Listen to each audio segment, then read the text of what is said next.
La petite séance vidéo d'aujourd'hui porte sur la riposte des démocraties libérales dans l'entre-deux-guerres.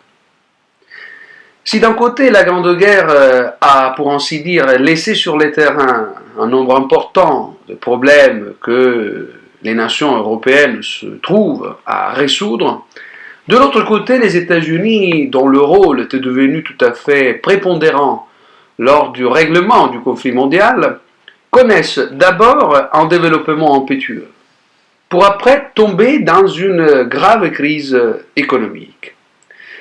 Dans ce contexte, on assiste à la division du monde occidental en deux groupes, celui des nations démocratiques et celui des régimes totalitaires. Alors il faut tout de suite une considération. Je fais un saut chronologique jusqu'à la veille de la Seconde Guerre mondiale, à l'été 1939. Juste avant l'invasion de la Pologne de la part de l'Allemagne nazie. Les démocraties libérales, à ce moment-là, représentent presque une exception face au développement des régimes autoritaires. Et ces mêmes démocraties se situent, comme dirais-je, dans une position de défense vis-à-vis des ambitions nationalistes de ces régimes autoritaires totalitaires, tantôt en Europe, tantôt en Asie.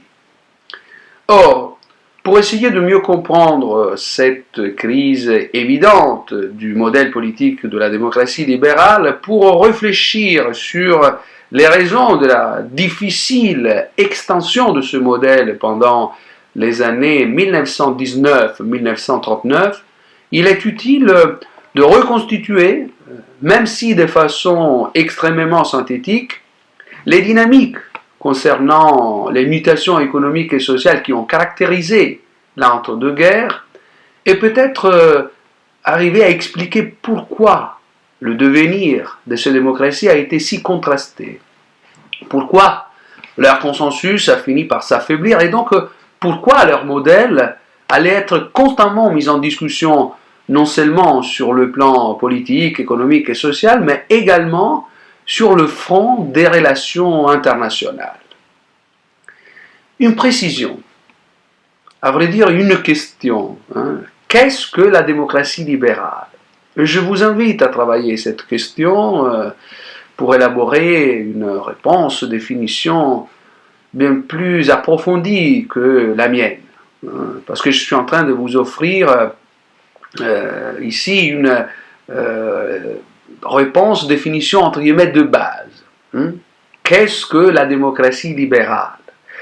Eh bien, il s'agit d'un système politique où, pour faire simple, on retrouve ensemble les idées de la démocratie, telles que la séparation des pouvoirs, le pluralisme et le suffrage universel, et les idées du libéralisme, telles qu'on pu se développer au XIXe siècle, et qui ont trouvé, pour ainsi dire, leur synthèse dans l'idée force de l'autodétermination du peuple et de l'affirmation des libertés de l'individu.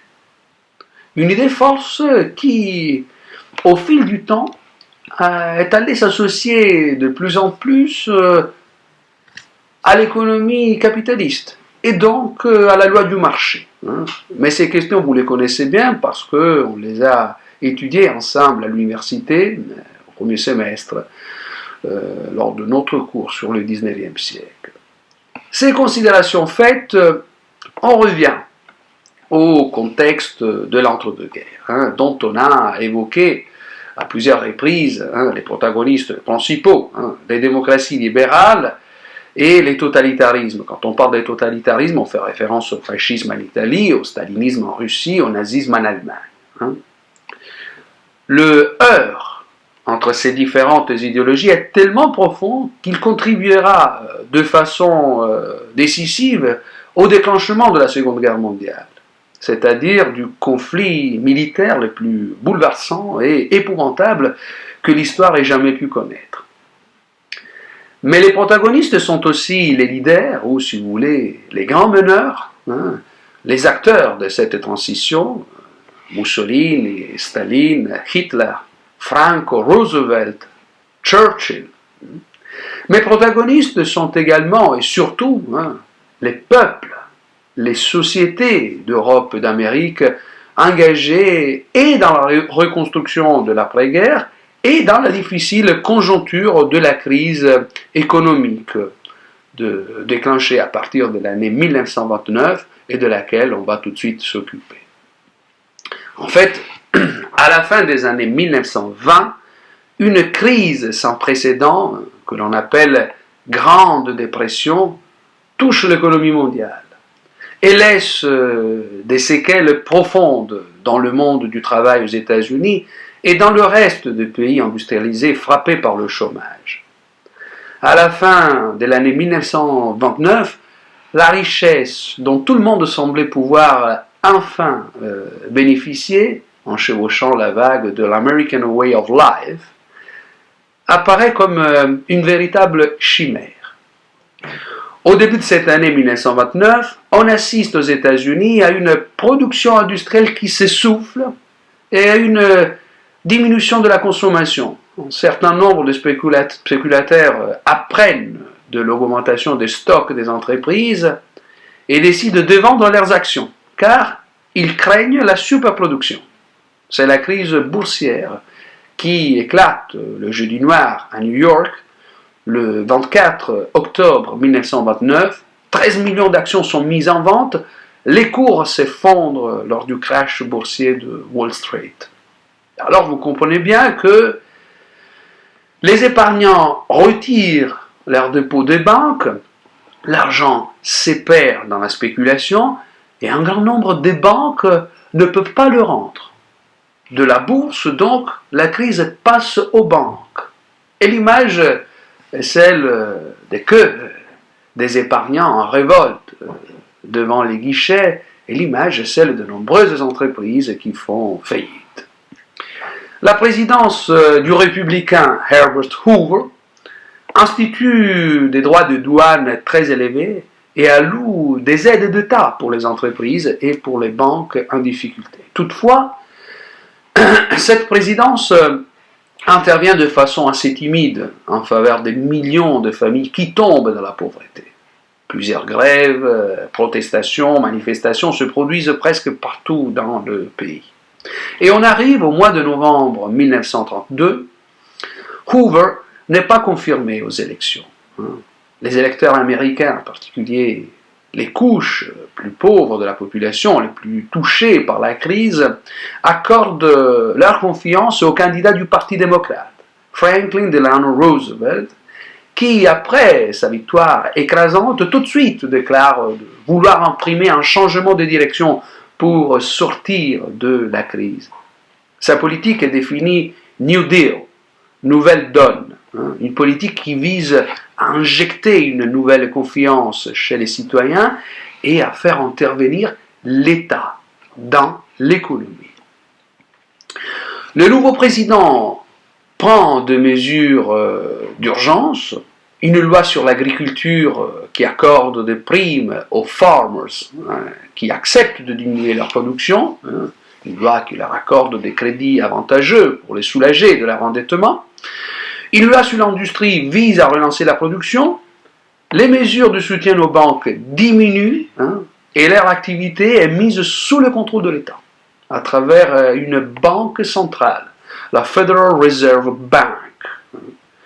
Au mois de juin 1933, on assiste à l'introduction de la mesure la plus importante, la National Industrial Recovery Act, une loi qui mène les industries à limiter la concurrence entre elles et à établir un accord commun des prix des marchandises.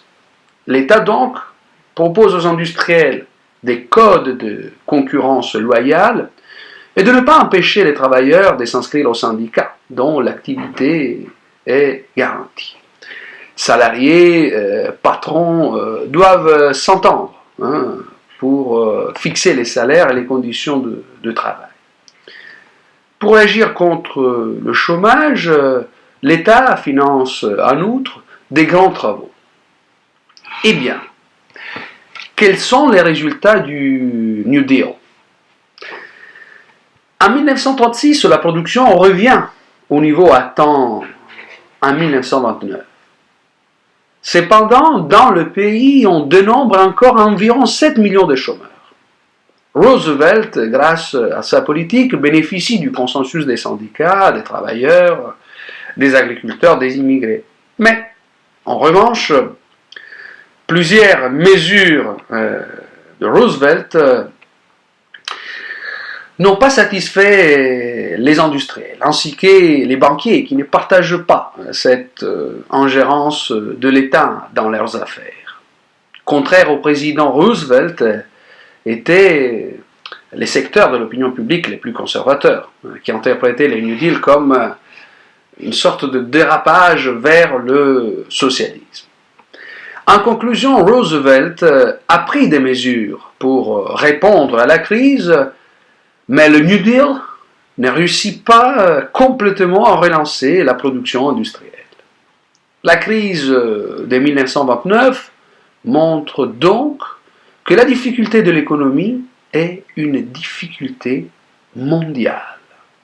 Plusieurs banques européennes font faillite, car les créanciers américains retirent les capitaux du vieux continent, où la crise se diffuse. Une crise financière qui devient aussi une crise industrielle, et le nombre de chômeurs grandit. En particulier, la crise frappe en Europe l'Autriche, l'Allemagne, et ensuite le Royaume-Uni. Et plus tardivement, elle gagne la France. L'effondrement des cours de matières premières rend victime de la crise même les pays d'Amérique latine. Une crise, je le répète, mondiale, qui voit presque tous les pays adopter et accentuer des mesures protectionnistes et se replier sur eux-mêmes. En fait, entre 1930 et 1933, la majorité des pays industrialisés appliquent une politique de diminution des dépenses de l'État. Et ces politiques non interventionnistes se démontrent impuissantes à résoudre la crise. En revanche, en Suède et en France, des gouvernements socialistes s'inspirant du New Deal et des idées de John Maynard Keynes arrivent à relancer la consommation. Je citais John Maynard Keynes, c'est-à-dire le grand économiste, auteur d'une théorie générale de l'emploi, de l'intérêt et de la monnaie, un traité où il rejette l'idée de la régulation libre du marché, tout en considérant comme nécessaire l'intervention de l'État lors des périodes de crise. En 1936, Roosevelt est confirmé aux élections. Et en France, cette même date, les élections sont remportées par le Front populaire, une alliance qui rassemble les radicaux, en partie qui représente la bourgeoisie d'idées démocratiques et réformistes, les socialistes et pour la première fois même les communistes. Donc radicaux, socialistes, communistes. Le gouvernement est présidé par le socialiste Léon Blum, qui joue le rôle d'arbitre entre les syndicats et les entrepreneurs. Et avec les accords de Matignon, du juin 1936, introduit des mesures telles que la reconnaissance des droits syndicaux et des contrats collectifs de travail, la durée du travail fixée à 40 heures la semaine et les droits pour les travailleurs de 2 semaines de repos à l'année payées et l'augmentation des salaires. Toutefois, l'expérience du Front populaire est une expérience de courte durée.